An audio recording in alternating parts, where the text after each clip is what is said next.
Chapitre 2, résolution des systèmes linéaires par les méthodes itératives.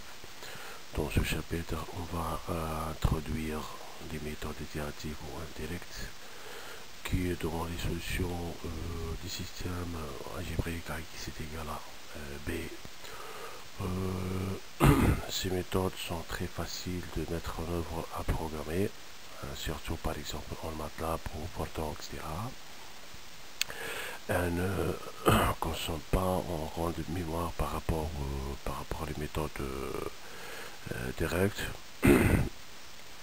Ces méthodes-là, méthodes itératives, sont très utilisées surtout dans les programmes de résoudre par exemple la conduction, la convection, aussi par exemple aussi les équations de Darcy, etc., etc.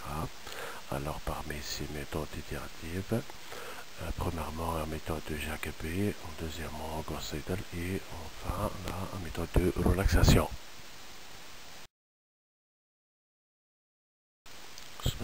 Premièrement la méthode de Jacobi. Alors on voit de résoudre le système suivant, suivant 1. Premièrement on écrit x1 en l'équation 1. Par la seconde équation, on peut écrire x2 par rapport les autres x. Et troisième équation, on peut aussi écrire x3 en fonction des autres x. x1 c'est x2, d'accord.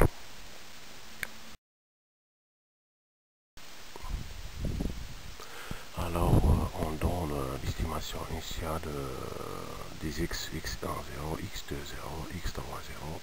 On peut résoudre le système 3 tel que x1, l'indice 1 est égal à b1 moins 1, 1, 2 fois x2 0 moins 1, 1, 3 x3 0 sur 1, 1, 1. C'est-à-dire on peut calculer x1 de itération 1 en fonction de x2, x3 avec estimation initiale k est égal à 0. La même chose par rapport x2 et x3. Alors, donc à partir de ces calculs, on obtient aussi x1, 1, 1, x2, 2, x2, 1 et x3, 1. Donc ce nouvel ensemble porté dans la deuxième membre du système 2 dans une autre ensemble x1, 2, x2, 2 et x3, 2 et ainsi de suite. Alors on va calculer jusqu'à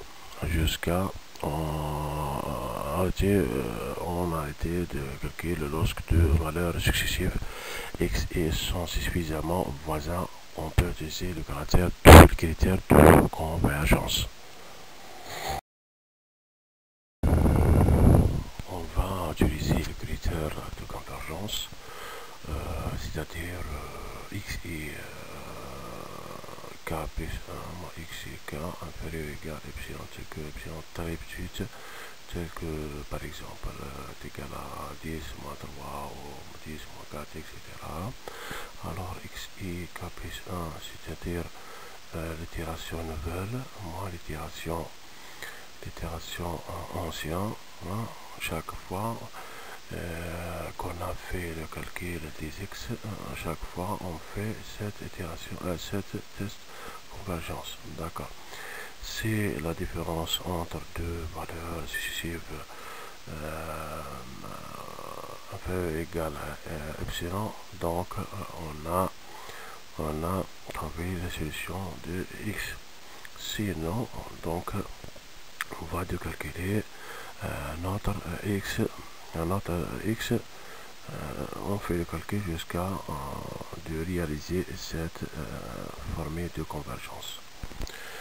Normalement, alors dans la formule générale de la Jacobi comme suivant, formule générale de Jacobi, alors x1 k plus 1 itération nouvelle k plus 1 est égal à b1 moins 1, 1, 1, 2 fois x2 k itération ancienne moins 1, 1, 3 x3 itération k sur 1, 1. c'est x2 k plus 1 est égal à b2 moins a2 1 x ak moins a2 a2 3 x 3 k sur a2 2 x 3 k plus 1 est égal à b3 moins a3 1 fois x1 k plus a3 2 x2 k sur a3 3. Alors la méthode de Jacobi, c'est trouver les x avec x1, x2, x3 avec k plus 1 en fonction totalement des x avec des autres x avec ancienne itération k.